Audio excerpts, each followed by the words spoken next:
Hello and welcome to the next instalment from the Silver Citizen. Remember, if you like what you see, hit the like, hit the subscribe, hit the bell so you don't miss a video, and hit the share button, get the word out on your social media.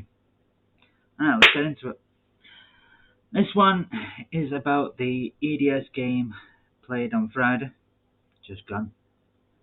We played away to Chelsea. Ended 2-2, but we really should have won it.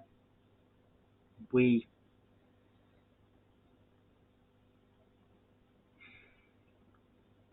should have won it. Simple, a couple of reasons why I say this. I think we should have had a penalty when we were 2-1 up. I could understand why the referee didn't give it. When it happened, you know what I mean, the guy comes in, he's got his hands up like that. But when it actually happened in fast motion, I was unsure. I know he had his arm up, like I said, he kept blinding like that, but I was unsure whether it hit him round about here, or whether it hit him here. When it's shown the replay, and it slows it down and everything else, and you see that the ball hits him round about here. Round about the elbow. So it was a penalty, but we didn't get it. That was at 2-1. If that goes in, 3-1 up, I think we'd have won. I also say we should have won because Chelsea's equaliser really should have been saved. Really should have been saved. Poor goalkeeping. McNamara that was in place of Van Sass. I don't think he'll be taking the number 1 jersey anytime soon from him. Yes, he made a mistake for the second one. I don't think he's as comfortable with the ball at his feet as Van Sass is. I also don't think he's as good with his hands as Van Sass. My personal opinion. Kane Taylor came in to replace the injured Luke Mbete and the suspended Jadel Katongo. And Danny Aguero was dropped for Will Dixon. After the performance he put in against Spurs, I can't really say I'm surprised about it. He didn't really do very well in that game. But, no, we started off alright. It was just the passing wasn't great. The decision making wasn't great. You're looking at it from a TV's perspective, a bird's eye view, where the cameraman at Chelsea's ground was filming it from, and you can see that there's a better option for the player that's got the ball, and far too many times they made the wrong decision in the game for City. I think in the first half Chelsea probably had the better chances because, like I said, the final ball for City was found wanting quite a few times. And Chelsea did better than us in that in the first half. I wouldn't really say the goal was coming because I don't think anybody was on top. I think Chelsea were the better in the 2 boxes. Seemed to be that if City weren't making a poor pass and weren't making the wrong decision in the pass, that it'd always be some long-legged Chelsea defender getting in the way.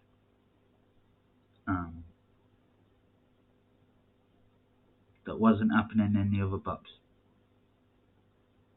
Between the boxes, I don't think anybody was on top. It was a pretty even affair.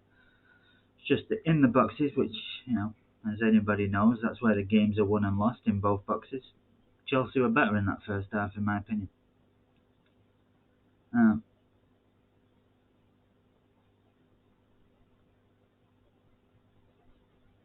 Bit lucky, I think, with their goal. First shot, Kane Taylor had dived to get a blocking, and he got the blocking. And just like most things in both boxes in the first half, a loose ball fell to a Chelsea player. And while Kane Taylor was standing back up, the guy that scored it hit it. Unfortunately, McNamara had placed himself right behind Kane Taylor, so he didn't see the ball until it had gone past Kane Taylor. So I don't think his positioning was that great in that position, but it all happened quite quickly.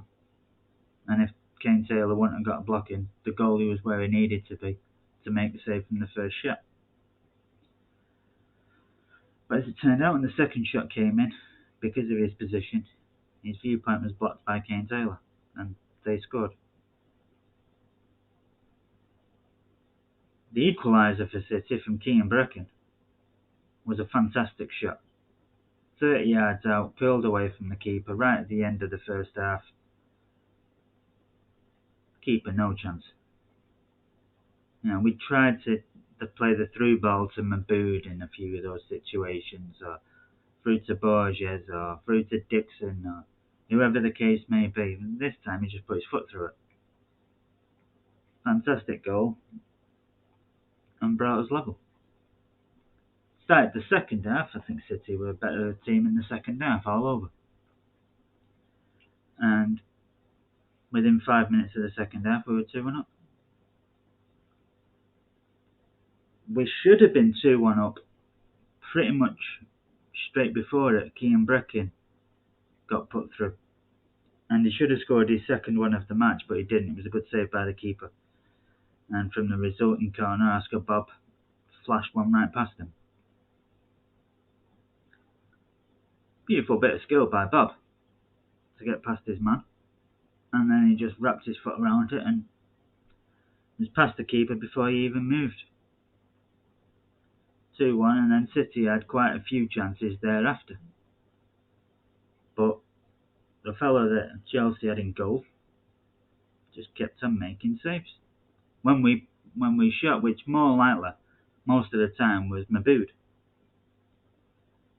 there was quite a few times other players had been put through, and they should have hit it first time.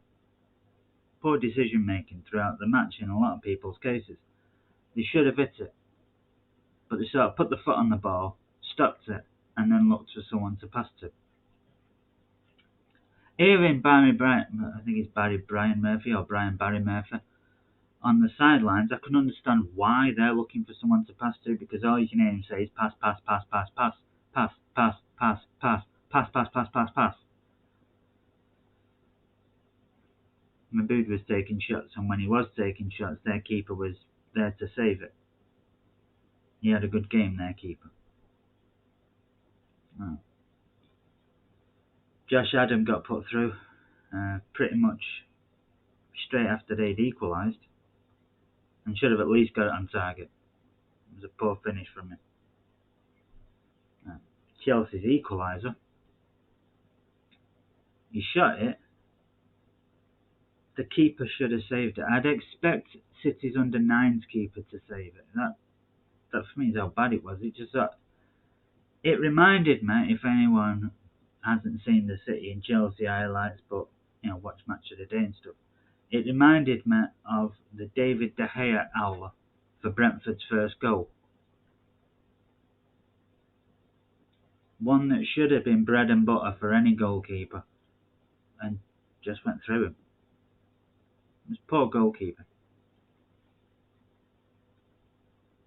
Before that, we had more than enough chances to make it 3-1, and their keeper kept him in it. When he was needed to be called upon, their keeper was earning his keep. But like I said, there should have been other times he was forced in. Borges, Bob, Dixon, Adam when he came on. Should have put the foot through it, but wanted to find someone to pass to, wanted to pass it into the middle all the time.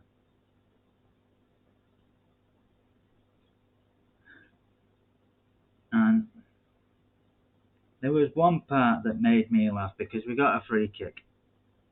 And obviously the guy that's doing the commentating isn't speaking at this point.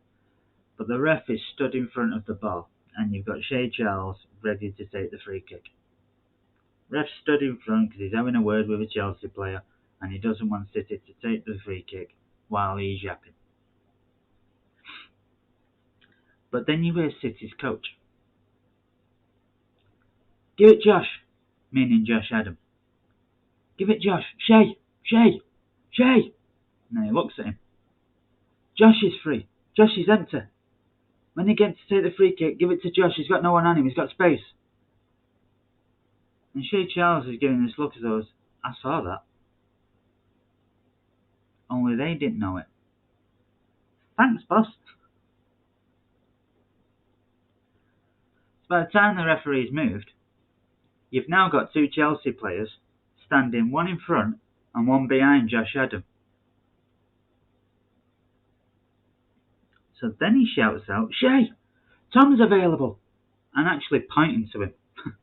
Tom's available over there, give it Tom. So the Chelsea right back looks over his shoulder and then starts running back. And lo and behold, it's the Chelsea right back that jumps up and wins the header when the ball's coming over to him. Here's an idea, coach. Stop telling the opposition where you're thinking of putting the pass. You can just imagine it, can't you, on Wednesday. City get a free kick. And I don't know whether the fullback, I think it's Renal Ladder or something like that, that Forest have just got from Atletico. I don't know if he's going to be registered in time to be able to be part of the team. But if he is, just imagine City getting a free kick and Kevin De Bruyne turns around. Renan, I'm going to give it Ilkay.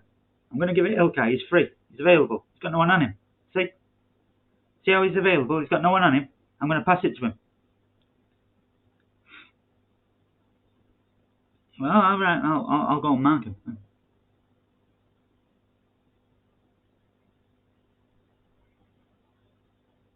But when you actually listen out for him, you can hear him all the time saying the same thing.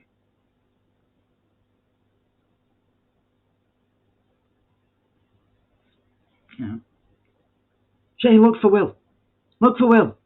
So defenders move towards Will. Start moving in the way. Shea looks for Will and then passes it in. And that's what I'm saying. Chelsea defenders getting in the way. The final pass letting us down.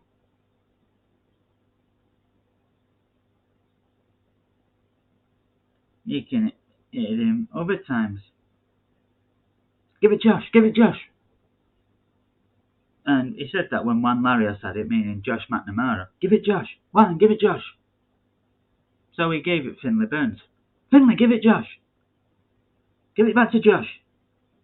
He gave it to Shea Charles. Shea, look for Josh. When we're moving up the field, why does he want you always to go back to the keeper? You can see Chelsea's attackers moving around, ready for someone to actually listen to the coach and pass it back to the keeper, and then have about 3 people from different angles charging at the goalie. Luckily, in that situation, none of them started looking for the goalkeeper. They were looking for other players. And only when Chelsea had started to pull away did the left back, is it Thomas Galvez, give it the goalkeeper. He took one control and passed it to Shea Charles. Well done, Josh, well done. Shea, give it Kean.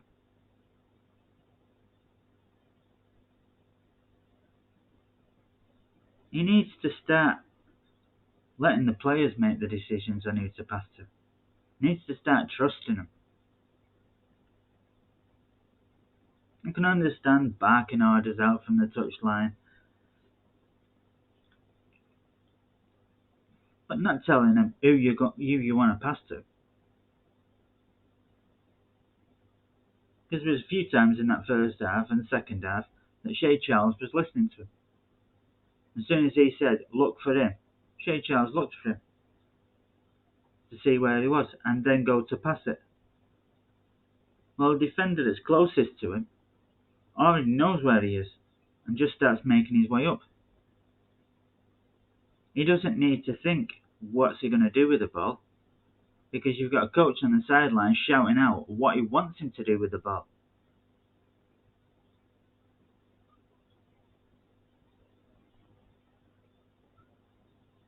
When they've got the ball, what he should do, in my opinion, is let them decide who they're going to pass to. Let them decide what they're going to do. And leave his shouting until Chelsea have got the ball to shout out who to look for. Pull back. Come out, Get back into position. Stuff like this.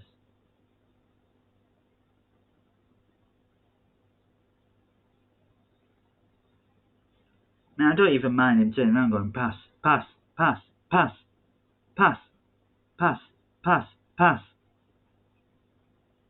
That doesn't bother me. But when you're actually telling him who to pass to,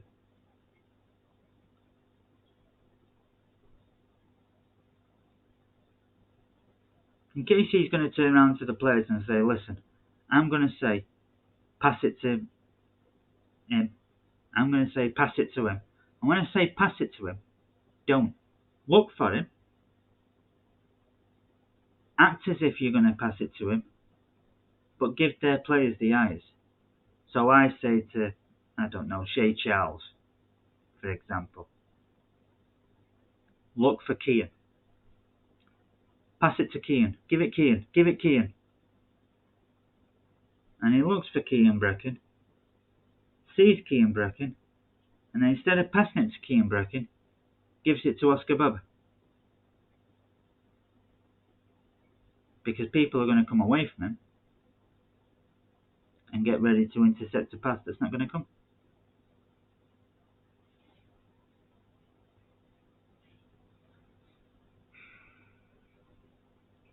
But it seemed to be whenever I actually heard him say, pass to such and such a body, or look for such and such a body, when that pass was made, we lost the ball. So, my advice to Mr. Murphy, stop telling the opposition where the ball's going.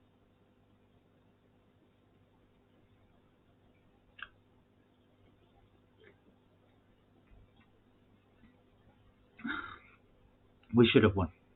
Bottom line, we should have won. We played better. We should have had a penalty. The keeper should have saved their equaliser.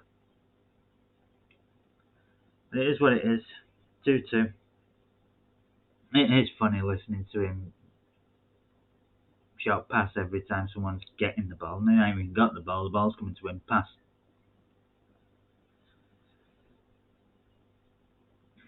But he needs to stop telling the opposition where the pass is going. There was a few times, pass to Kean, give the ball to Kean. And then he'd pass to someone else. You should have given it Kean. Why didn't you give it Kean? Kean was open, yeah. Not for long though, he wouldn't have been. Anyway. Kids playing Mansfield tomorrow in the EFL Cup. I'll be watching that on Wednesday, doing a video before I go to work. So until then, adios amigos.